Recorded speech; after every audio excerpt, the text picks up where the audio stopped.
सुप्रभात दोस्तों, और दिसंबर के इस पहले और गहन सप्ताह के अंत में आपका स्वागत है।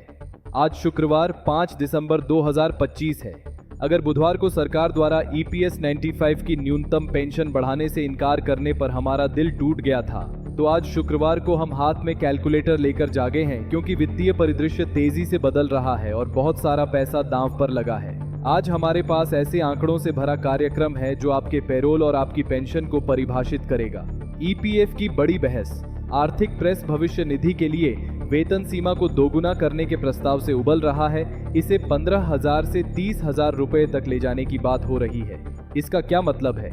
इसका मतलब है कि आपके बॉस को आपके भविष्य के लिए आपको अधिक भुगतान करने के लिए मजबूर होना पड़ सकता है, भले ही आपको आज कम नकदी मिले। बैंक में पैसा, केंद्र सरकार के पेंशन भोगियों के लिए महंगाई राहत DR को बढ़ाकर 58% करने की पुष्टि हो गई है। और ध्यान दें, क्योंकि यह जुलाई से पूर्व व्यापी रिट्रोएक्टिव है। मैं आपको सिखाऊंगा कि एरियर बकाया के रूप में कितना अतिरिक्त पैसा आपके खाते में आना चाहिए था।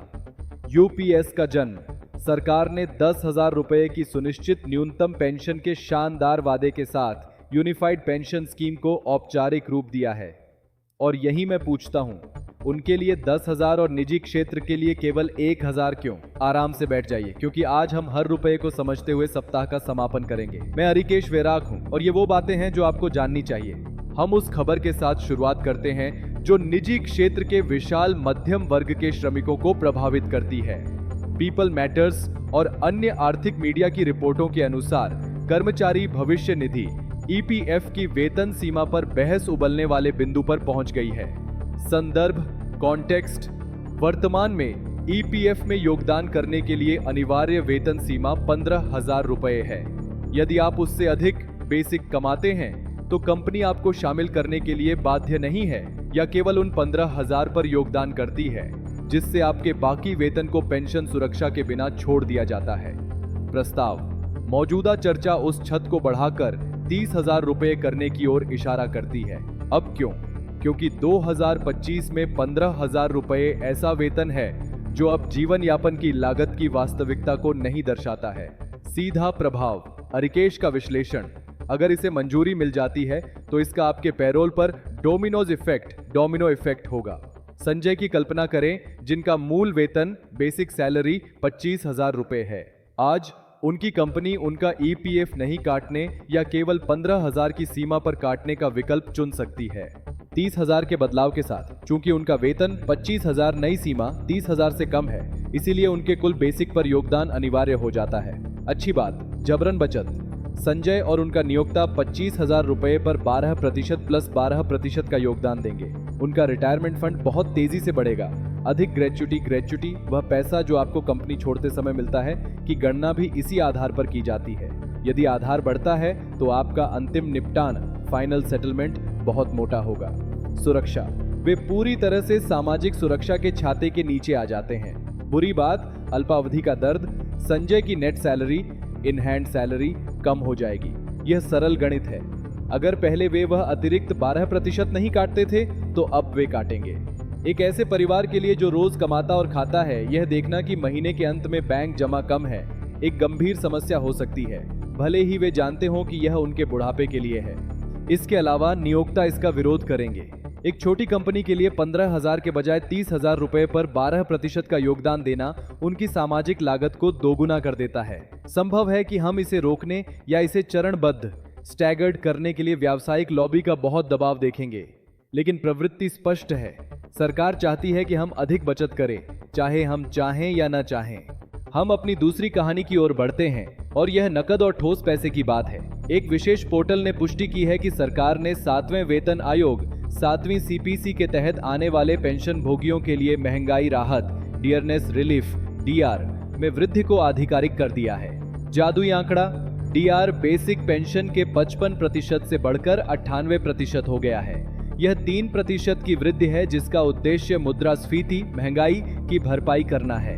महत्वपूर्ण विवरण, एरियर बकाया। खबर इस बात पर प्रकाश डालती है कि यह नई दर 1 जुलाई 2025 से लागू होगी। हम दिसंबर में हैं। इसका मतलब है कि 5 महीने का एरियर है, जुलाई, अगस्त, सितंबर, अक्टूबर और नवंबर। अगस्त, सितंबर, अक्टूबर, नवंबर। आइए समाचार के उदाहरण के साथ गणना करें। 40,000 रुपए की बेसिक पेंशन वाले एक रिटायर्ड व्यक्ति की कल्पना करें। पहले 50% डीआर, उन्हें समायोजन के 22,000 रुपए मिलते थे, कुल 62,000। अब 58% डीआर, उन्हें समायोजन के 23,200 रुपए मिलेंगे, कुल 63,200। मासिक वृद्धि, यह प्रति माह 1,200 रुपए अतिरिक्त है। कम लगता है ना? लेकिन एरियर जोड़ें। 1,200 रुपये गुना 5 महीने, ये 6,000 रुपये। इसका मतलब है कि दिसंबर के भुगतान में इस रिटायर्ड व्यक्ति को एरियर के लिए 6,000 रुपये का बोनस और उनकी नई समायोजित पेंशन दिखनी चाहिए। मेरी सलाह, आज ही अपने बैंक मैसेज चेक करें। यदि आप केंद्र सरकार के पेंशन भोगी हैं तो सामान्य से बड़ी जमा राशि देखें। यदि बैंक ने अभी तक आपको एरियर का भुगतान नहीं किया है तो चिंता न करें। कभी कभी वे आदेश को प्रोसेस करने में कुछ दिन लेते हैं, लेकिन पैसा अधिकार से आपका है। ये वृद्धि एक महत्वपूर्ण समय पर आई है, जबकि 8वें वेतन आयोग पर चर्चा हो रही है। ये सब्जियों और दवाओं की कीमतों से लड़ने के लिए एक अस्थायी लेकिन स्वागत योग्य राहत है। और हम दिन की संरचनात्मक खबर के साथ समाप्त करते हैं। जानिया कलेक्टिव जैसे पोर्टल्स रिपोर्ट करते हैं कि केंद्र सरकार ने औपचारिक रूप से यूनिफाइड पेंशन स्कीम यूपीएस 2025 के विवरण की घोषणा की है। यह योजना, जिसे 1 अप्रैल 2025 को परिचालन रूप से लॉन्च किया गया था, लेकिन जिसका अंतिम विवरण अब समेकित किया जा रहा है पुरानी और नई प्रणाली के बीच संघर्ष के सुनहरे समाधान के रूप में प्रस्तुत की गई है।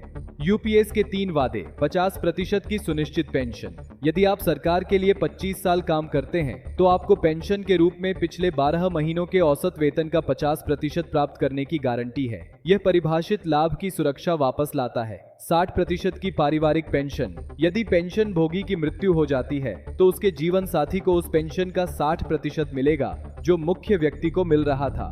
न्यूनतम सुनिश्चित पेंशन। और यहाँ हेडलाइन है, यूपीएस किसी भी व्यक्ति के लिए 10,000 रुपये प्रति माह की न्यूनतम पेंशन की गारंटी देता है, जो न्यूनतम सेवा आवश्यकताओं 10 वर्ष को पूरा करता है। तुलनात्मक विश्लेषण अन्याय। दोस्तों, मैं सराहना करता हूं कि सरकार अपने कर्मचारियों को 10,000 रुपये की गारंटी दे रही है। यह एक सम्मानजनक उपाय है जो योगदान की स्थिरता के साथ पुरानी योजना की पूर्वानुमानशीलता प्रेडिक्टेबिलिटी को जोड़ती है। ये एक स्मार्ट मॉडल है, लेकिन मैं अपने पेट में एक गांठ टीज महसूस किए बिना नहीं रह सकता।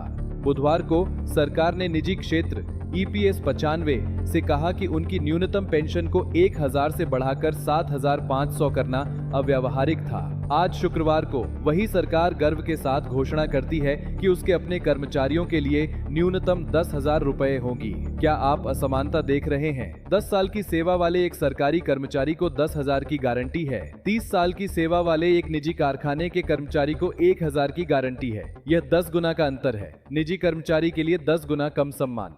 यूपीएस की यह खबर सरकारी कर्मचारियों के लिए बहुत अच्छी है और मैं आपको सलाह देता हूं कि यदि आप सुरक्षा की तलाश में हैं तो इस योजना में जाने पर विचार करें।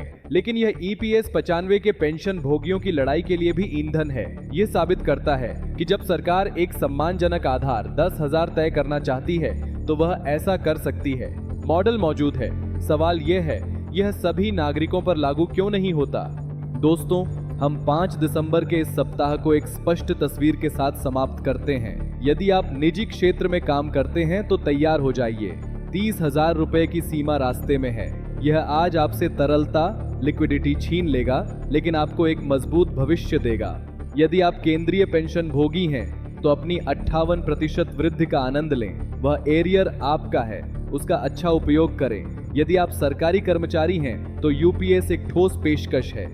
10,000 की न्यूनतम गारंटी और वेतन का 50% शुद्ध एनपीएस की अनिश्चितता से कहीं बेहतर है। और मेरे ईपीएस 95 के भाइयों के लिए यूपीएस के आंकड़ों को देखें। वहां सबूत है कि एक सम्मानजनक पेंशन संभव है। उस डेटा का उपयोग करें। असंभव मत मांगो, वह मांगो जो सरकार पहले से ही अपने कर्मचारियों को दे रही है। इस गहन सप्ताह में मेरा साथ देने के लिए धन्यवाद। मैं अरिकेश वेराक हूँ। आराम करें, अपने खातों की जांच करें और अपनी ऊर्जा को रिचार्ज करें। हम सोमवार को मिलेंगे। शुभ सप्ताहांत।